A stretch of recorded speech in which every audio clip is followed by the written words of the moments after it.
my name is Hido and welcome to the Pantheon, where today we're in Modern Horizons 2 world and we're looking at a Simic legendary. One that wants to look at, our own sort of creatures, rip them to pieces and then steal body parts from our opponents to sort of reconstitute them into some horrible monstrosity. It's Lonis, Cryptozoologist, which, I've quite a grim description, but, that's what this card is. 2 mana for a 1/2. Whenever another non-token creature enters the battlefield under your control, investigate. Investigate means that you create a clue token, which is an artifact token that you can pay 2 mana and sacrifice it to draw a card. Then you can tap him, sacrifice X clues, target opponent reveals the top X cards of their library. You may put a non-land permanent card with mana value X or less from among them onto the battlefield under your control. That player puts the rest on the bottom of the library in a random order. And he's a Snake Elf Scout, which I believe is the creature typing for Coiling Oracle. So a nice bit of synergy there in the Snake Elf Scout world. Really quite a cool card, stealing your opponent's stuff is always good. More of a blue-black thing, but blue-green, getting in on the action. If you like this content, please do consider subscribing. I'm going to be making one of these videos for every single legendary creature ever printed. And I'm going to take quite a while to do it because, dear God, there's thousands of them at this point. But without further ado, let's get into the top 5. And in at number 5, we're making clues. We're investigating. So why don't we do it twice? Erdwell Illuminator is a 2 mana 1/3 with flying. It's a spirit. Whenever you investigate for the first time each turn, investigate an additional time. So we get another token. This is the sort of card that I love Commanders coming out for. This is a card you'd never play in Commander because there's no purpose for it. But now we have a dedicated Investigate Commander. So this gets a bit of play. And, the artwork's fantastic. It's just great to see this card fitting into something. But Tireless Tracker is an Investigate card that, dear God, it goes into the majority of decks. 3 mana for a 3/2. Whenever a land enters the battlefield under your control, investigate. Whenever you sacrifice a clue, put a 1/1 counter on Tireless Tracker. So, thanks to our commander's tap ability, sacrificing a bunch of clues, we can pile counters onto this. But just from playing a land, we get a ton of value with Tireless Tracker. Absolutely wonderful card, really good value engine. Then we've got Tamiyo's Journal, 5 mana for a legendary artifact. At the beginning of your upkeep, investigate. Then you can tap, sacrifice 3 clues, search your library for a card, put that card into your hand, then shuffle your library. This is a great use for all the clues that we're going to be making. We just tutor up whatever we want every time. And again, this is a card, you wouldn't really put it in most decks, but because we got a dedicated Investigate Commander, this works fantastically in this deck. Then we've got Briarbridge Patrol, 3 mana for a 3/3. Whenever it deals damage to one or more creatures, investigate. At the beginning of your end step, if you sacrifice 3 or more clues this turn, you may put a creature card from your hand onto the battlefield. Now, this works incredibly with Tamiyo's Journal. You can sacrifice the 3 clues to Tamiyo's Journal, tutor up, Blightsteel Colossus, and then put it in with Briarbridge Patrol. Really, really cool interaction and something that, you'll be happy to be doing that sort of thing. Then, all of the tokens that we're making are artifacts. So, why don't we use that to our advantage? Thoughtcast is a 5 mana sorcery with affinity for artifacts, which means it costs 1 generic less for each artifact you control. Draw 2 cards. So with all of the tokens that we're going to be creating, this is going to be 1 blue mana to draw 2 cards. Not quite Ancestral Recall, but we're getting there. Then, a brand new card here, Junkwinder, is a 7 mana serpent with affinity for tokens. Now, we are producing tokens, so this works, even though they aren't creature tokens. And whenever a token enters the battlefield under your control, tap target non-land permanent opponent controls. It doesn't untap during its controller's next untap step. And it's a 5/6. So we're going to be able to cast this for 2 mana, and then every time we create a clue token, we're going to absolutely hose our opponent's board, keep all of the mana rocks tapped down. Any creature that's coming in, nah, stop, you're not coming here. Then finally, I'm a great believer that every piece of your deck should really build into the sort of idea of the deck. And Magnifying Glass, while it doesn't tap for coloured mana, is a great mana rock to play in this deck. 3 mana, taps for a colourless, pay 4, tap it, investigate. Pretty clean, simple, works into everything we want to do. And seeing as we are a 2-colour deck, I think we can run a couple of these mana rocks which don't tap for mana. Well, coloured mana, that is. Which brings me on to number 4. And in at number 4, Gonti's Aether Heart. Now, this is a really interesting card. Energy is another sort of mechanic which we haven't got a legendary creature for yet. But this works exceptionally well in the deck anyway. And I think a couple of other energy cards do as well. 6 mana for a legendary artifact. When it or another artifact enters the battlefield under your control, get 2 energy. So all of our tokens are artifacts. Pay 8 energy and exile Gonti's Aether Heart. Take an extra turn after this one. So that's really simple to do. We just need to have 3 tokens enter the battlefield, and then we're going to be able to take an extra turn, which works really well in every deck. You know, you get another draw, and you get another swing with all of your creatures. Then, Aetherwalk's Marvel is a 4-mana legendary artifact. Whenever a opponent you control is put into a graveyard, you get an energy, which again works with our commander exceptionally well, as our commander sacrifices all of those clues. So we're going to get a ton of energy from that. And then you pay 6 energy and tap it. Look at the top 6 cards of your library. You may cast a card from among them without paying its mana cost. For the rest put the rest on the bottom of your library in a random order. So again, this is a great way of cheating out big things just by using our commander's sort of incidental value as sacrificing permanent. I really like the energy mechanic, and I think it works great in this deck. Then we've got Greenbelt Rampager, 1 mana for a 3/4 elephant. When it enters the battlefield, pay 2 energy. If you can't, return Greenbelt Rampager to its owner's hand and get an energy. So to be able to get this onto the field without any energy in your pool, you need to have cast it 3 times, which is really, really good for our commander because that'll generate 3 clue tokens.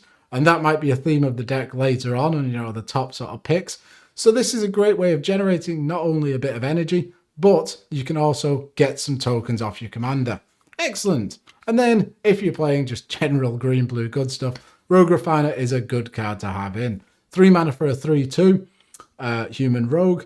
When it enters the battlefield, draw a card and you get 2 energy. So replaces itself, nice body on the field, and you get some energy to go along with the sort of big energy cards that we're talking about.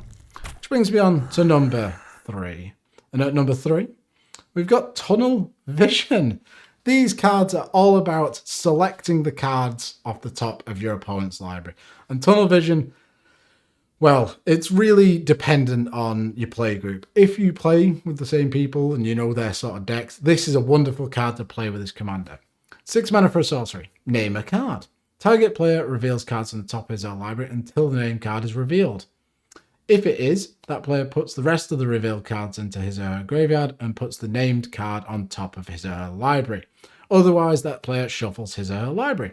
So, if you're playing against your friend and they've got a Ulamog in the deck, well, you name Ulamog, you sacrifice 11 treasures or whatever. Not treasures. Clues, that's it. And you name Ulamog, and because you've tunnel vision for it, it's on the top. This can be great. You can manipulate it to whatever you want, but you need to have a good knowledge of your opponent's deck, which, a lot of the time I don't know what's in my own deck. So knowing what's in my opponent's, bit of a stretch, but you can always take a good guess. If they're playing red, Urabrask or something like that, you know what I mean? You can sort of manipulate fate in your hands. But why don't we play our opponent's top deck in a different way? Naxor Click is a 4 mana 1/4 with flying and it's a fairy rogue. Pay 2 and untap it, which means, after you've attacked it, you can untap it, or if there's another way to tap it, you can. Target opponent removes the top card of his or her library from the game. Until end of turn, you may play that card. Really, really powerful. Stealing your opponent's stuff is always great, and it fits in with the theme of the deck, concentrating on your opponent's top decks. But to know exactly what you're going to get, play something like Telepathy. 1 blue for an enchantment, your opponents play with their hands revealed. I got it wrong. I thought this was the same as Lantern of Insight. I just didn't read the card. It does nothing for this deck. Don't play Telepathy, but play Lantern of Insight instead. 1 mana for an artifact. Each player plays with the top card of his or her library revealed. There you go. That's what you want to know. You want to know what's on top of your opponent's library. So when you sacrifice all of those clues, you pick the right person. You at least know that you're going to hit a big win. Then you can tap and sacrifice Lantern of Insight. Target player shuffles his library. So just in case our opponents, they've got some big threat coming up, you can sacrifice this and shuffle away the big threat that's coming. Don't play telepathy. Which brings me on to number 2. And in at number 2, we have Metamorphosis. 2 mana, which works on a very similar sort of theory as everything but telepathy. 2 mana for an instant. Put target permanent an opponent controls on top of their owner's library. That opponent may put an artifact, creature, enchantment, or land card from his or her hand into play.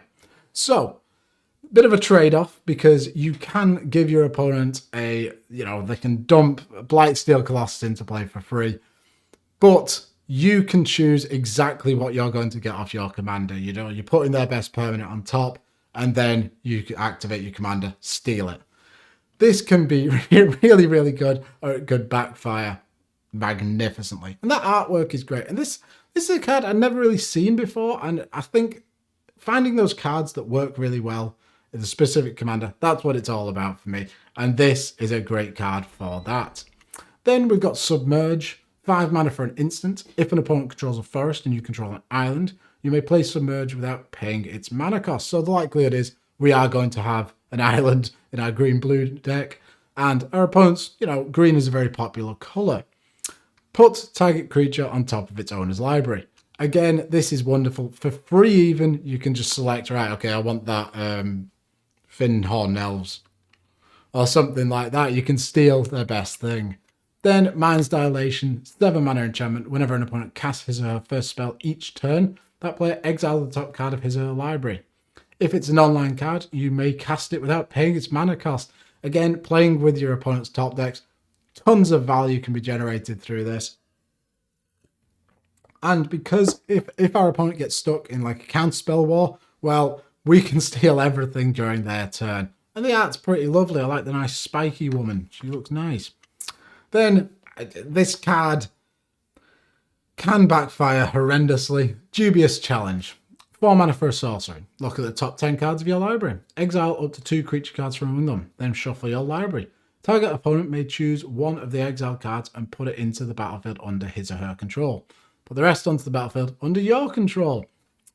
So our opponent will get the best thing, but then we get something else. It's a nice little trade-off. And then if you're playing Submerge, our opponents, thinking they're witty, take the best thing. We put it back on top of their library. They then activate our commander and steal the thing that they've just decided was the best out of the top 10.